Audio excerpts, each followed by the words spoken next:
Global Weather News. Good morning to our audience of Global Weather News. It's great to be with you again this morning. As the Atlantic has just gone through a turbulent night and we have fresh signals showing the hurricane season is far from over. In today's broadcast, we'll follow a clear, newscast-style sequence so it's easy to track.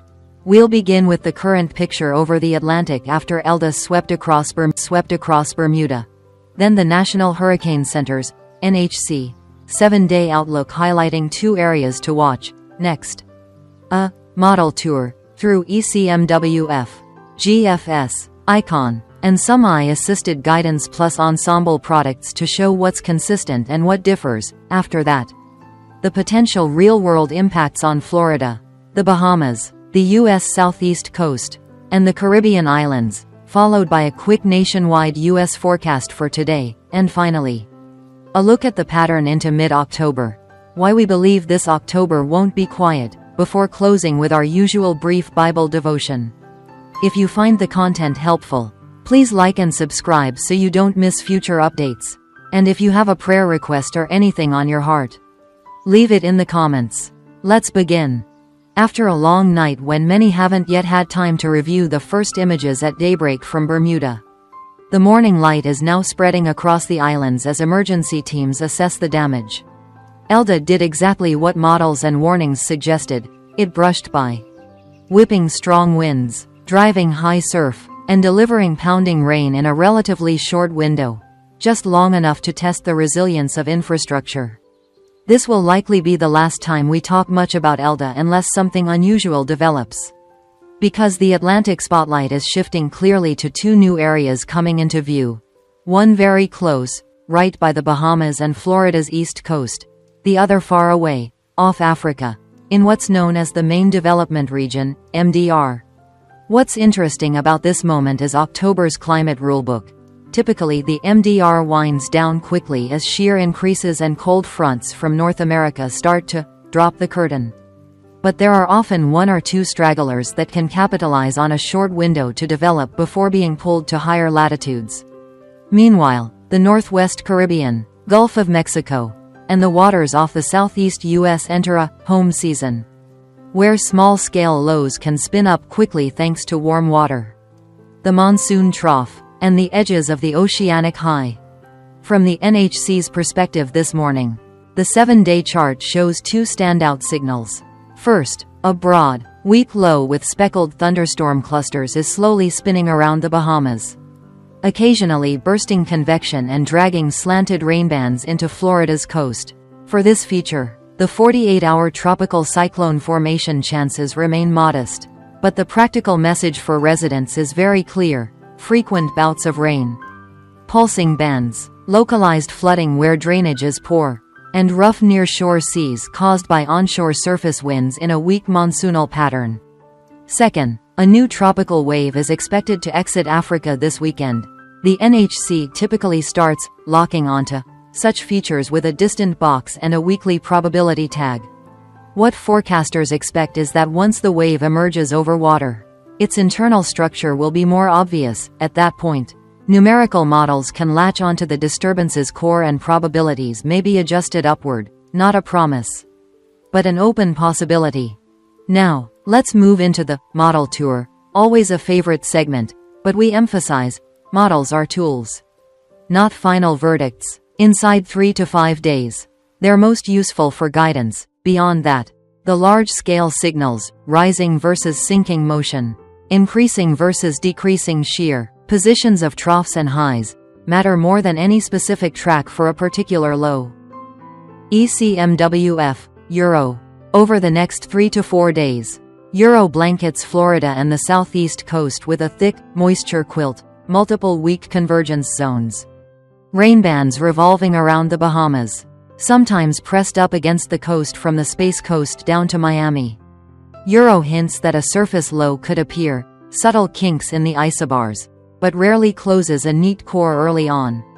In short, on and off rain, some heavier bands, but no clearly defined tropical heart yet. Farther out, as the African wave emerges, Euro offers a seasonally plausible October scenario: gradual consolidation, slow strengthening, Then a drift poleward as westerlies increase and the subtropical ridge steers the system.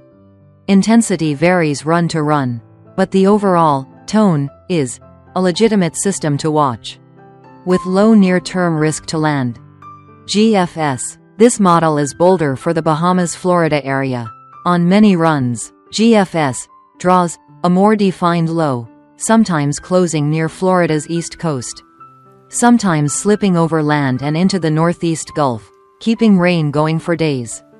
With the MDR wave, GFS often hits the gas early, allowing faster strengthening and a northward pull, at times bringing it near the leewards, other times recurving it earlier to the northeast. But those scenes are 8 to 10 days out, so the meaningful takeaway is trend. GFS sees energy and a supportive environment, not a guaranteed track. Icon. Often the middle ground. It maintains high moisture around the Bahamas and Florida, occasionally picking at a coastal low near the Carolinas in an onshore northeasterly regime, while remaining cautious with the MDR wave, letting it pass along the ridge's edge without exploding quickly. AI-assisted models. Their strength is synthesizing large-scale background signals, MJO, Walker circulation, sea surface temperature patterns, to suggest favorable backdrops. Their weakness is sometimes detailing a low-level center, ahead of what satellites confirm. We use them as a reference, helpful alongside Euro and GFS, rather than the primary yardstick. Ensembles. Spread maps from Euro's EPS and GFS's GEFS show probability, speckles, clustering in 3 zones. 1. Bahamas, Florida, off the southeast U.S. 2. The far eastern Atlantic off Africa, with a gradual northward bias over time. And 3. A weaker signal in the Bay of Campeche. Ensembles don't promise strength. They tell us where to point the binoculars. If many members speak in unison, overall odds rise. If the speckles are blotchy, the system is sensitive to frontal positions, shear, and the subtropical ridge's stance. Why do we think this October won't be quiet? 4 puzzle pieces fit snugly. The MJO tends to advance into the East Pacific Caribbean Gulf around the 6th-15th, enhancing rising motion, better thunderstorm maintenance and more resilient disturbances. Thermal fuel remains intact. Most of the Caribbean and Gulf haven't been drilled by a major cyclone, so ocean heat content is still thick and warm to depth. The October home field mechanism. Continental fronts plunge south, slow and stall near the coast for a few days. These kinks, combined with weak easterlies, create coastal convergence, a cradle for small spins. The October rule, MDR quiets, but Caribbean-adjacent systems can pop more readily, provided upper-level shear relaxes. All 4 align. That's why we say, activity potential is up. Back to concrete impacts. Florida and the Bahamas are the 2 most frequently mentioned in the short term. In Florida, the story isn't hurricane-force winds slamming ashore. It's rain. Rain from the East Coast convergence band and embedded convective clusters that roll in and get stuck. On 5 to 6 day rainfall maps, the coast from the Space Coast to Miami readily shows 100 to 200 millimeters, with locally 200 plus m where training bands camp out. Northward into Georgia and South Carolina, totals fall off quickly, but banded rain arriving at high tide can still cause minor overwash and pooling in low-lying neighborhoods.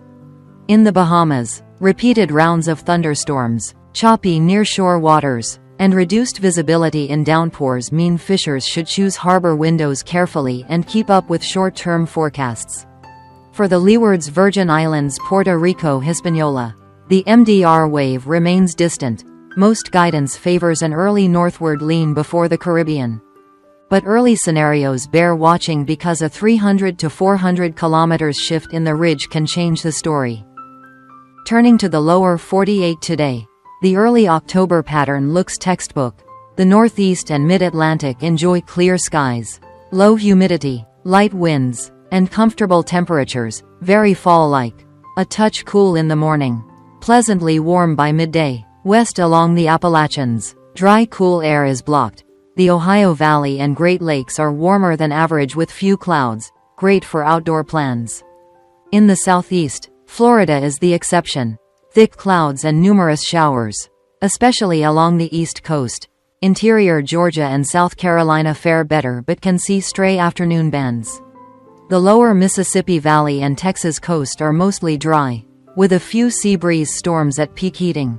Across the plains, lingering summer continues over the central and northern tier, above normal heat. A hot feel at midday, and late-day storms forming along the high plains rim and drifting toward the north-central states. In the west, small disturbances line up. The interior Pacific Northwest into Idaho, Montana sees bands of showers, with a few higher peaks picking up a bit of wet snow when a stronger shortwave couples with a shallow cool air mass. California is mostly dry, aside from the far north occasionally clipped by northern systems. Looking out toward mid-October, two U.S. pattern pieces stand out. First, a warm ridge back still holds the central and eastern states for a few more days, keeping temperatures above normal and slowly allowing humidity to creep up. Then a deeper trough looks set to dig into the eastern U.S. around the 10th, 12th and beyond, bringing two possibilities. 1. A broader push of cooler air across the Great Lakes northeast mid-Atlantic. And 2. A chance for a coastal low near the southeast if moisture lingering from the Bahamas, Florida gets phased under the trough's entrance region at the right time. If the trough arrives earlier and deeper, most tropical seedlings off the southeast get shunted out to sea and any distant Atlantic system is lifted north faster, safer for land. If the trough is late, the moist zone lingers near the coast and the coastal spin story has room to play. All of this fits the October framework, a chain of cold fronts, ridge flanks, and near-shore convergence. For easier day-to-day tracking, here are the checkpoints we'll watch daily. The position of the convergence band and the strongest onshore wind focus along Florida's east coast. Where that sits is where rain stacks up, whether sea level pressure sags persistently northwest of the Bahamas, a sign of center consolidation. Whether upper-level shear drops to tolerable levels in the northwest Caribbean, if so, any shallow spin can find its voice. Whether the subtropical ridge axis sits flat east-west or noses northwest, decides whether the MDR wave climbs latitude early or stays low longer. And finally, the pace of the eastern U.S. trough around the 10th, 12th. Fast means early capture and eject out to sea.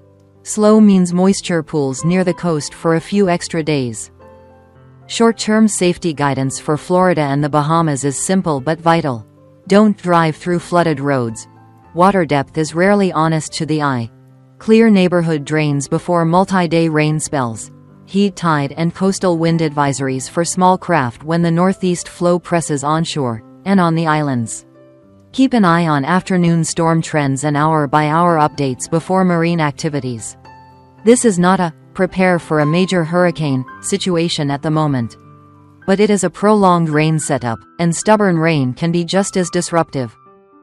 Now, as usual, we'll close with a brief devotion. Psalm chapter 46 verses 1-3 says, God is our refuge and strength, an ever-present help in trouble. Therefore we will not fear, though the earth give way and the mountains fall into the heart of the sea, though its waters roar and foam and the mountains quake with their surging.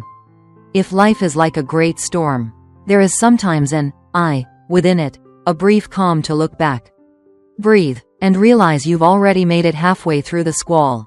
We pray that, whether facing weather uncertainties or life's challenges, you'll find that calm, not because the waves stop at once, but because your heart is anchored to something secure.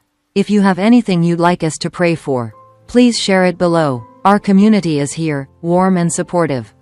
Before we close, a quick recap.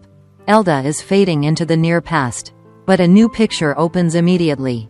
A persistent moist convergence zone around the Bahamas, Florida will make rain the main story for the next few days, regardless of whether a named system forms.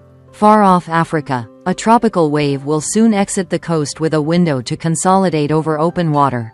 October's tendency usually tugs such systems poleward before they can reach the Caribbean. But nothing is off the watch list. Across the U.S., autumn is arriving right on cue in the Northeast. while the central and northern plains hang on to late-season heat a bit longer. And around the 10th-12th, a deeper trough could flip the script, ushering in cooler air in the east and toggling the door for a coastal low if offshore moisture persists. That's why we say October may be busy, not for hype, but because the background pieces are in phase. Friends, thank you for spending time with us.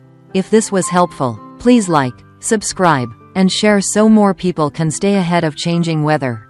We'll continue to track the 2 Atlantic areas of interest, update rainfall and advisories for Florida, Bahamas, and follow the in and out rhythm of U.S. cold fronts as we move deeper into October. Wishing you a peaceful day, steady amid every shift in the sky. See you in the next bulletin, and God bless.